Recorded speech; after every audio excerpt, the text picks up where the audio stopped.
Hey guys, Funkymusic here. So, I've gotten a lot of feedback from the last two videos I've done about this, and I think some of the complaints have been legitimate when it comes to me making my points. So I've decided to put all my thoughts and ideas and what we currently know into one single video and remove the two other videos, so we're not telling people to go watch this video for this comment or that video for this comment, so that way we have one place where we can make everything easier for everyone to make their comments and talk about this. It'll be a bit longer of a video, but one that's probably more cohesive and easier to follow. First, let me say that yes, I do plan on playing Classic. A few of us from my old guild on private servers and some other friends have decided to roll Horde on Shazra EU to play casually. I really do want Classic to be a success, regardless of what you may think after watching this. But I'm also a realist, and I can see the writing on the wall. I want to try outline the fail part as best I can as well. I do not think there is one clear, definitive way we can define a failure here, but I think the main one we have discussed is the player base itself. Since Blizzard does not release numbers, however, this is very hard to put an exact number on. But empty servers or consolidation of servers would be as close to a sign as we would get. There are other ways we can view this as well, such as Twitch rankings. But these, as we know, can be skewed heavily due to one big streamer playing a random game that vaults it higher than what it should be. The last example of a fail here would be Blizzard deciding not to release any further Classic realms. They would only do so if the money and numbers showed it would be worth their time. Everything is based on speculations for both sides of this argument. I am simply giving my opinion on what will happen after everything I've seen on retail and private servers, as well as playing the game for 15 years and being an original vanilla player myself. I hold degrees in business as well as sciences of business, which has helped me understand and look at situations like this and assess them. I have also successfully made predictions before based upon these things I have seen within the communities I am involved with. One example of this would be the huge player drop on Lordaeron after 6 months that we've seen.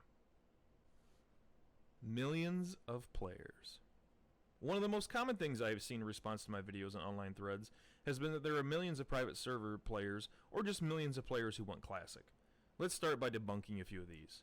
In the online petition started after Naxxramas was shut down nearly 4 years ago, there were 230,000 signatures to have a Classic vanilla server. As you may have heard, Naxxramas, the fan server you shut down, has a petition calling for legacy servers for World of Warcraft. I've got it right here. Over 230,000 signatures and thousands of comments. Now this number may have fluctuated since then as people have moved on in the 4 years since. But maybe let's take into example maybe new players have come and filled their spots from those have left. But for the sake of the video, we'll just keep it at 230,000. 230,000 is not millions. People had their chance to speak up and be heard about Classic, and they did. They barely scratched close to 250,000. Secondly, let's look at the Naxxramas numbers shown by their staff. 13,000 during peak time weekdays, 130,000 active accounts. Now these numbers are debatable for sure, as most people know private servers inflate their numbers quite often in order to stand out from other servers. 130,000 active accounts also does not mean 130,000 players. Since we do not know what Naxxramas considers active accounts, it is difficult to gauge for sure how many were playing at any given time. There are many people who have multiple accounts, many multi-boxers as well. I realize this was just one server and other servers existed at the same time, but they paled in comparison to Naxxramas. But for the sake of argument, let's assume that at least 130,000 players is 100% true when you add in other servers to make up for the faking numbers of the multiple accounts many players had. This is 100,000 less than the 200,000 that signed the petition. Let's assume all 130,000 from Naxxramas signed that petition. That leaves 100,000 outside of vanilla private servers who also signed the petition. None of these numbers show millions as suggested by many players. A quick search on the internet will show you all the different numbers being thrown around by various people who don't even take the correct numbers given by Naxxramas, or they just inflate them. This post here highlights some of the nonsense that uninformed players have about the private server player base. Even if you combined all private server players on the planet, it would not equal 250,000. Again, as we know, most of the private servers fake population, and most of, if not all, the smaller servers refuse to even show how many players are online. On top of that, none of them besides Naxxramas that I could find have shown active accounts. There is an article in DKP- that shows estimates as high as 1.3 million players on private servers total across all expansions. But as you read further into the article, they also include Warmane's numbers. As we know, Warmane's numbers have never proven to be true. There are many videos debunking the amount of players that play there, and even their own staff has commented on how the count is not entirely true. It would take all private server players across all expansions joining Classic to make it true that 1 million players are coming from private servers to play Classic WoW. This is just simply untrue. Nostalgia. This is a hard topic to cover, honestly. As being a nostalgic player myself, I can see both sides of this argument, but I'll try to sum it up as best I can like this. It was the old community, and the way the internet was back then, it made it so great. Voice communication was in its infancy. The internet was much harder to find information, and more of a treasure hunt to find the right topics for the things you wanted to know about the game. This was before Google, before Discord. I love looking back on the days of my vanilla gaming experience, realizing how much of a noob I was and how everyone was trying to figure out the game, as well as theory crafting crazy ideas about classes and bosses. Things have changed, and we cannot go back and capture these moments as much as we try. Even after I myself have had some really good times playing with friends on private servers, nothing truly feels like how it did back then. Now we are headed to Classic with vast amounts of knowledge that we never had before when it comes to raid tactics, specs, gearing, key binding. It takes away from that feeling of figuring things out as you go along, and everything now just seems predetermined, and thus takes away from the nostalgic feeling that you get from the rush of something new. Nostalgia from the old days won't simply bring back these millions of players. Many of them have moved on. It's been played to death / real life. For a lot of people looking to return to their favorite time in WoW, they have already done so. Private servers have been no hush secret for the past decade. Players have known about them, and many have gone to them seeking adventure and nostalgia already. For some, they have even done it both in retail and on private servers. I do not believe this is the case for everyone, but it's worth a look at considering how many players have already done this content and simply don't want to do it again. When I started vanilla, I was 18. I am now 34. Real life has caught up with even the most die-hard fans. Many of the nostalgic players have retired, or simply do not have the time required to play the game these days, let alone Classic, which as we all know is even harder to level and requires more time in game for many reasons such as honor decay and farming items. We have other priorities that take precedence over gaming and hardcore raiding, or spending 5 hours to get one level. So this whole nonsense I hear about players returning in huge numbers I find absurd. I'm sure some will return, of course, but nowhere near the numbers we had 15 years ago. The players know from back then how much of a grind vanilla was. They know the hours being spent camped to death, farming items, spent in raids. They simply don't have the time. Most players already own retail. One of the topics I think that people get confused on that I talked about was when I said players already have subscriptions to retail.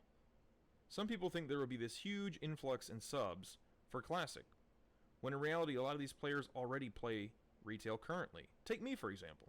I still keep my retail subscription current and play it when I'm super bored. Those players like myself won't be needing to come out of a 10-year or so retirement to return to subbing to the game. Also, a quick subtopic that I would like to cover on this would be the comments I see about people not wanting to play retail because of the sub money and how they can't afford it, and private server players only play private servers because there's no $15 sub. Some of these private servers have options where you can buy gear, and players dump more in a month than they would within 5 years of a retail subscription. Throughout my 8 years playing on private servers and all the thousands of chats I've had in Twitch, in Skype, on YouTube, in Discord, forums, this could not be further from the truth. Due to the thousands of experiences and comments I have received through the many years I played, I do not simply see this surge of subscriptions back to retail that were already not active to begin with. Thus why I do not see this huge spike in subscriptions that some people have mentioned in order to show Blizzard players will return and pay for their old game. Again, there are some who will do this, no doubt, but I do not see the numbers here that would show Blizzard it was a good investment. Other games in the gaming culture today. A topic I briefly talked about in the first video, but worth mentioning again. As we all know, gaming today is much more diversified than it was back in 2004 through 2006, meaning there are more niches for players to fall in love with different games that suit them and what they like. It has made the population of gaming spread all over the place, more so than it was in the times when there was literally a handful of games that most everyone played. We live in an entirely different gaming culture than we did back in the vanilla days as well. I think out of all the topics, this might be the most important one. Today's microtransactions and DLC content have added different venues to the gaming culture that didn't exist back then. Want that cool looking skin pack? Buy it. Want that badass looking weapon? Buy it. Want that holiday DLC with one boss? Buy it. Vanilla was nothing like that. You had to dedicate days, weeks, even months in some cases to farm certain things in game. But not in today's gaming culture, and that's worth mentioning. There will be no instant gratification in retail. There will be no easy way to obtain those rare items. The trends in culture have shown that this is not what today's gamer wants. For better or for worse is a fact that cannot be ignored. The other big name releases are hitting the market very soon as well. Borderlands 3 will drop 3 weeks after Classic. Call of Duty hits in October. Doom Eternal hits November. All three have huge followings and are not your typical run-of-the-mill franchises. I think this will take away from a lot of the variety streamers we will see crop up during the vanilla release, and bringing scores of viewers with them. They will leave, or at least be splitting time on other games. This huge push we see at launch, with viewership and interest in this area, could very well be over within the first 3 months. That also being said, the streamers who do play WoW full-time will also be forced to keep up with what's going on in retail's current expansion. They cannot afford not to. This will also have an effect upon the community, as we know, due to fanboys flocking to do whatever their favorite streamer is up to. The actual game itself and comments on other videos. Let's actually talk about vanilla for a second, discuss some of the things I see in comments about it. The grind. I'm sure no one will tell you they enjoyed being ganked all the way to level 60, or even leveling all the way to 60. While there may be some fond memories of getting up to max level, certainly no one enjoys focusing solely on leveling as a fun experience. If you do, can you please level my character? The vanilla grind to 60 was a long and tedious experience, with not much fun to be had. Most quests are kill X amount of this type NPCs or collect this amount of stuff from this NPC, with not a lot of interaction or story-driven quests that today's WoW has, and is what I think keeps many players still coming back to the new expansions. This can be tedious and very repetitive, which makes leveling all the less fun for players. Bosses. 2 mechanic or even 1 mechanic bosses are a joke. MC, AQ20, ZG will be absolute jokes to any raider who currently plays today, or even raiders who played back then. Before I hear about Nefarian or Cthulhu, which are the last bosses in their respective raids, they are still a joke. Let's get right to the meat of this topic, which would be Naxxramas. For those few players who got to do Nax, and even the larger amount who got to do it in Wrath, it has the same mechanics. Sure, you can argue having 40 players with brains is harder than 25 players with brains. I would agree to that. However, let's also look at the game back in vanilla, where people were still raiding without key binding or even fully understanding what BIS was, and theory crafting was still a Russian roulette in some cases. The game has evolved so much since then. Keybinds are a commonplace in any guild and a must. Theory crafting since vanilla has ended has been researched on private servers to a much finer point than we ever had in retail. A lot of players got to experience Nax in Wrath as well, and while it hit a lot less harder than it did in vanilla, the tactics remain the same, and thus many players are very familiar with how bosses work, and generally have a better game plan moving forward.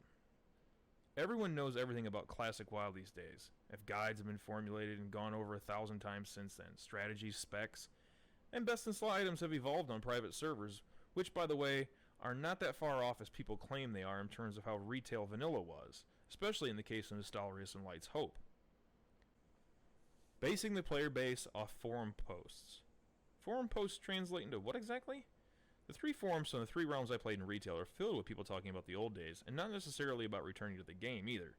Basing it off the number of forum posts is just a bad idea in general, but let's do it for the sake of the argument. Here we can see that combining 155,000 and 115,000 gives us 270,000 players, which is about on par with how many people signed the petition that I mentioned earlier in this video. 270,000 would still only equal $4 million on a $15 sub model a month. For a multi-billion-dollar company like Blizzard, this is chump change. Even after a year, with no loss in subs, we are talking about a measly $48 million. Let's compare that to something like Overwatch, released in May of 2016, which made over 565 million sales in 7 months. That's over 10 times the amount Classic would generate with an additional 5 months of subs based upon forum posts. The RuneScape comparison. Guys, RuneScape is an entirely different game with different players. Many of these players look down upon WoW players for how easy the game was, even in vanilla. RuneScape is generally thought of by its player base as harder and much more intense even in its current form.